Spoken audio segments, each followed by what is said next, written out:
आपका स्वागत है ज्ञान टेक चैनल में। अगर आप नए हो तो लाइक और सब्सक्राइब करें। एक दिन गौतम बुधवार अपने शिष्यों के साथ एकदम शांत बैठे हुए थे। उन्हें इस प्रकार बैठे हुए देख शिष्य चिंतित हुए कि कहीं वे अस्वस्थ तो नहीं हैं। एक शिष्य ने उनसे पूछा कि आज वे मौन क्यों बैठे हैं, क्या शिष्यों से कोई गलती हो गई है। इसी बीच एक अन्य शिष्य ने पूछा कि क्या वे अस्वस्थ हैं, पर बुधवार मौन रहे। तभी कुछ दूर खड़ा व्यक्ति जोर से चिल्लाया, आज मुझे सभा में बैठने की अनुमति क्यों नहीं दी गई है। बुधवार आंखें बंद करके ध्यान मग्न हो गए। वह व्यक्ति फिर से चिल्लाया, मुझे प्रवेश की अनुमति क्यों नहीं मिली। इसी बीच एक उदार शिष्य ने उसका पक्ष लेते हुए कहा कि उसे सभा में आने की अनुमति प्रदान की जाए।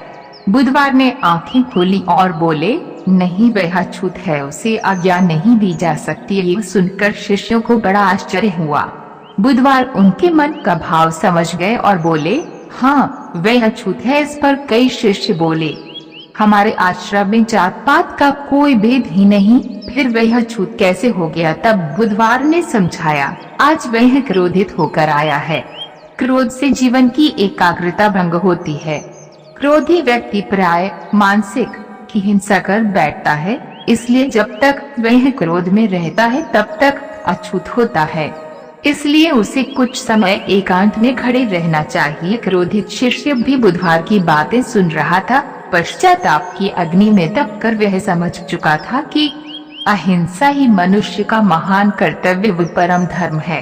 वह बुधवार के चरणों में गिर पड़ा और कभी क्रोध न करने का प्रण लिया।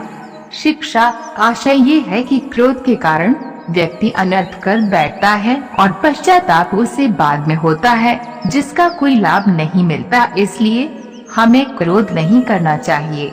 असल मायने में क्रोधित व्यक्ति अछूत हो जाता है और उसे अकेला छोड़ देना चाहिए।